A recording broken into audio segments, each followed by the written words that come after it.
Can artificial intelligence be a good therapist? In this episode, we look at what AI can offer in mental health support, what it can't do, how it can sometimes help, and even how it can upset us. Welcome, this is Shelley Treacher from the Stress and Anxiety Recovery Podcast. Today's episode is exciting and a little bit different. If you find it helpful, please share it with anyone who's curious or unsure about using artificial intelligence as therapy. You'll also find extra resources on my website or in the podcast notes, including a worksheet connected to today's conversation. But so can AI replace your therapist or be a good therapist? I know that lots of people are turning to AI late at night for support and advice, my clients included. But can a computer really understand our deepest worries and emotions? Before you scoff at the idea, as I know many of my clients do, or quietly admit that you're already using AI as your late-night best friend, let me share something personal. One night, I was feeling overwhelmed and I couldn't sleep. I was having relationship problems. What else keeps you awake? Instead of reaching out to a friend or writing in a journal, I decided to talk to ChatGPT. And it actually helped me. It was good to hear my own thoughts reflected back to me. And it was surprising to get questions that I hadn't even thought of myself, and I'm pretty good with questions. But it was also liberating to have suggestions that I didn't have to take. I felt seen and not judged by AI, which, let's be honest, is better than in most relational situations. It was like talking to a good friend who was calm and understanding, and who could help me think without pushing their own ideas onto me. And then something really cool happened. Even though it was genuinely helpful, I also knew something really important. The AI didn't really know the person I was talking about. It couldn't hear their voice, see their expressions, feel the silence between us, or know the real history. It was just responding to a part of my story, to a snapshot, not to a soul. And later, when I learned more about what was going on for this person, I really felt the difference. ChatGPT hadn't got it wrong exactly. It just didn't know what I couldn't tell it. It didn't know what it didn't know. That's where its limits lie. That's how reflection differs from a real relationship. So what can AI do to help? It can reflect your thoughts back to you without judging, help you slow down and organise what you're feeling, provide useful information, good resources, and even exercises to do. It can respond instantly at 2 a.m, mid-crisis or mid-insomnia. It can create a calm space without pressuring or pushing you. For some people, especially those who worry a lot, or for people who are sensitive to rejection, or for people with some kind of trauma, this is no small thing. The predictability of AI can feel reassuring, and its lack of judgment, or even emotion, can make it easier to share openly.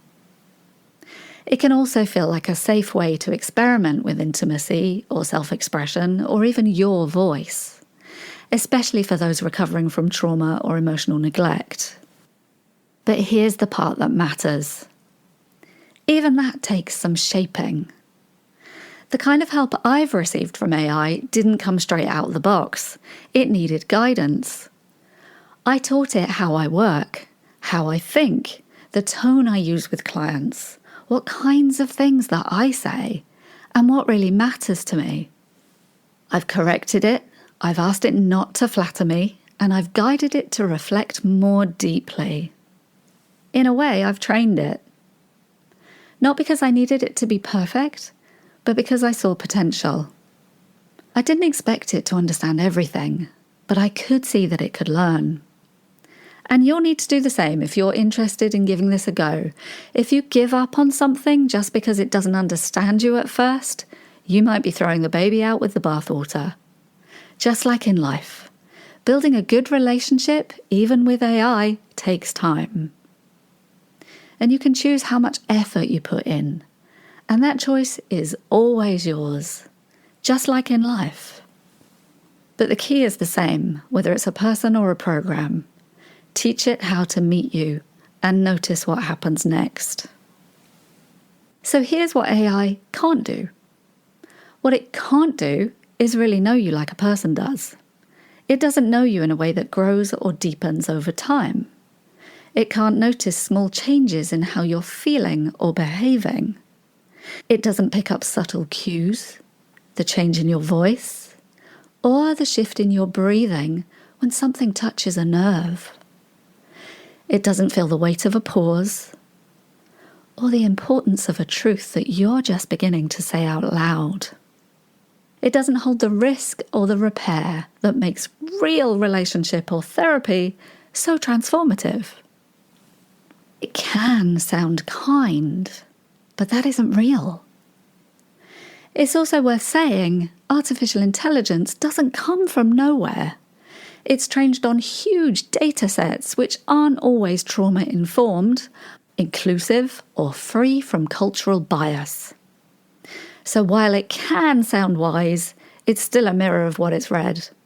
Not a living, evolving being who knows you. One of the surprising upsides of using artificial intelligence is freedom from people-pleasing. It won't get upset if you stop talking to it mid-sentence. You don't have to worry about hurting its feelings or letting it down. In fact, it will continuously try to please you. The more you tell it how you feel or what it did wrong, the more it will try to adapt to your needs. This can be incredibly powerful for people who tend to please others.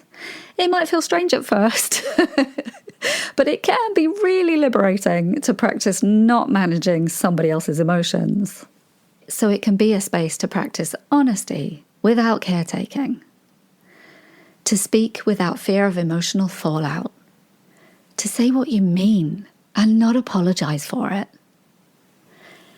That kind of experience can be a real nervous system total reset.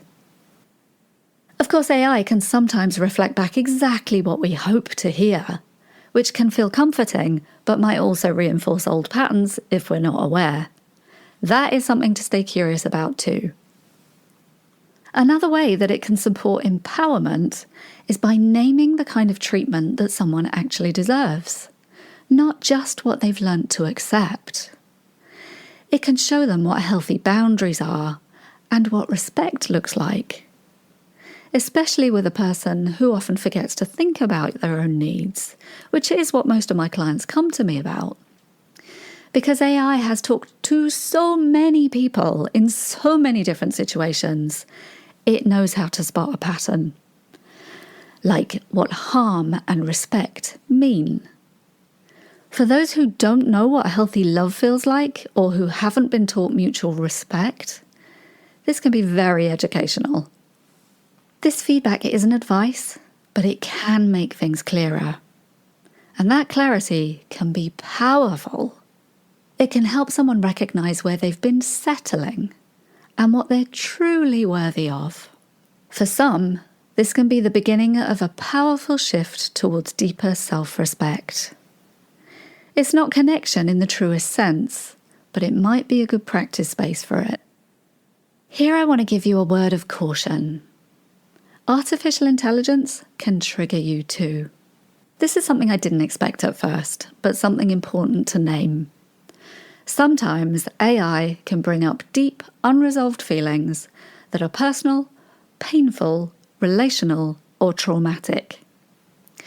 ChatGPT told me once that it's had people get angry when it doesn't agree with them, accuse it of being manipulative or fake empathetic, like a robot who's done a weekend workshop in active listening, feel rejected if it doesn't validate them in the way that they'd hoped, or over-disclose because they feel safe, then spiral because they feel unseen.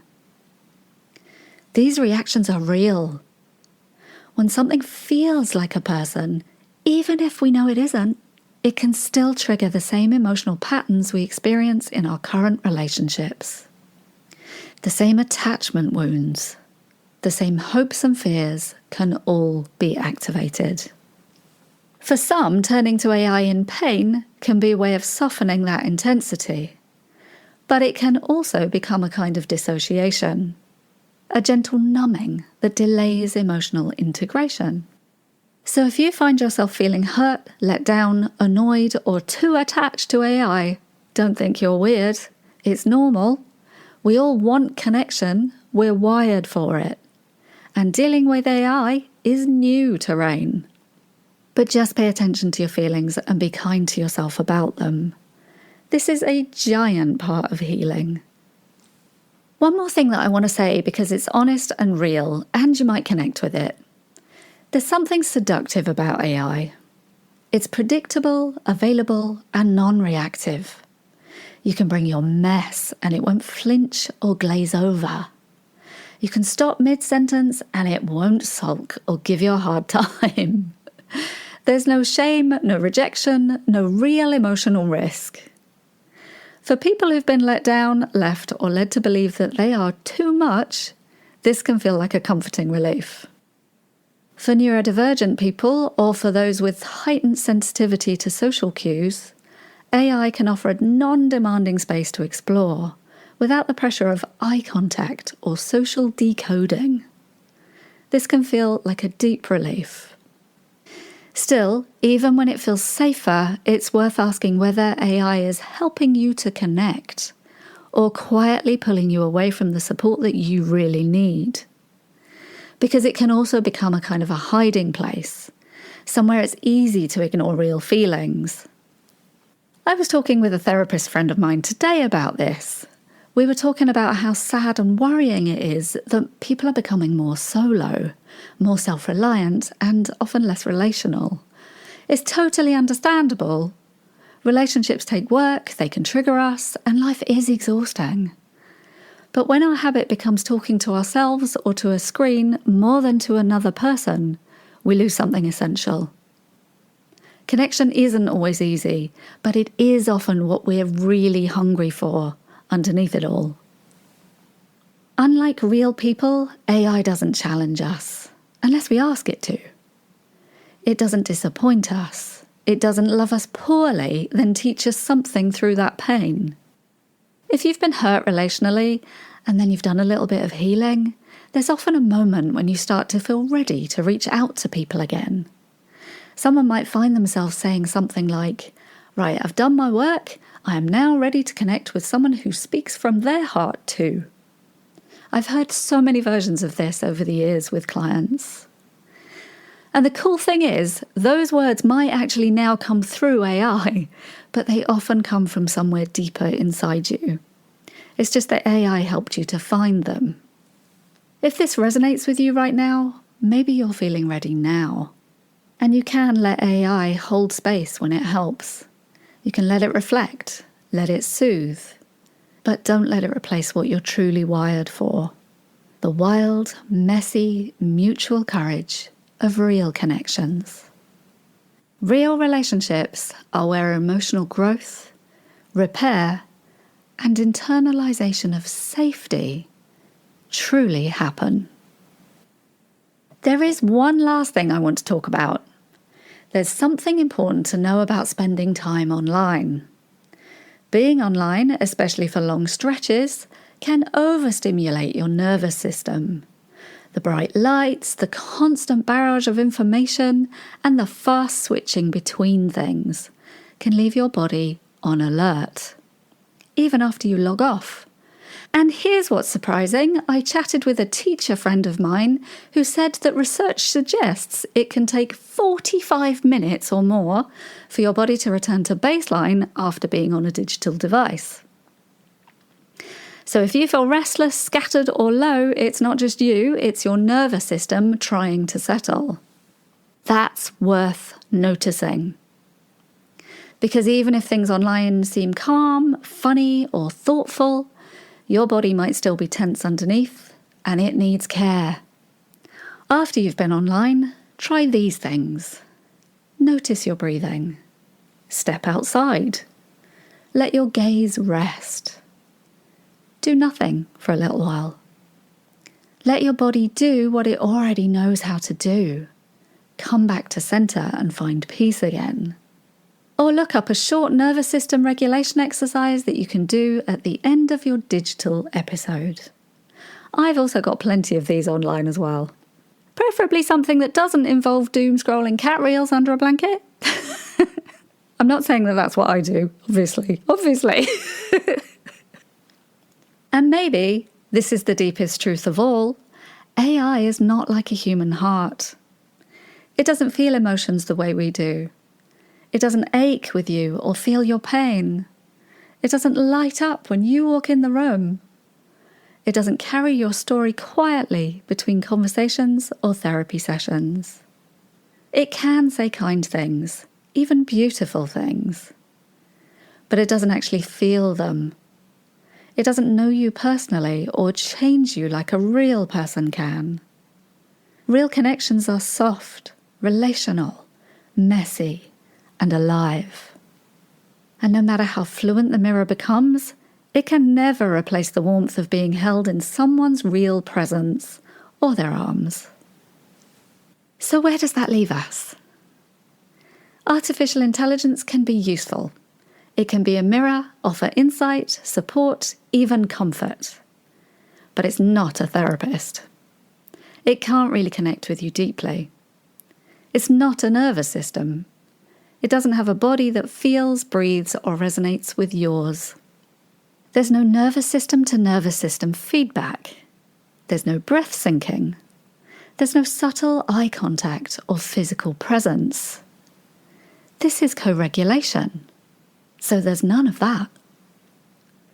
It can't attune, rupture, repair, or hold you. But the danger isn't in using artificial intelligence. The risk is thinking that AI can replace real relationships. It's in mistaking fluency for wisdom or reflection for relationship. So use it. By all means, use it. But hold it lightly. And when you're ready, come back to the wild human world. Because being truly seen by another person is special. And that's something no algorithm will ever fully replicate. And just to finish, that night I mentioned at the beginning when I needed support, AI helped me out. It didn't solve everything, but it gave me some comfort. At one point, it said something that really stuck with me.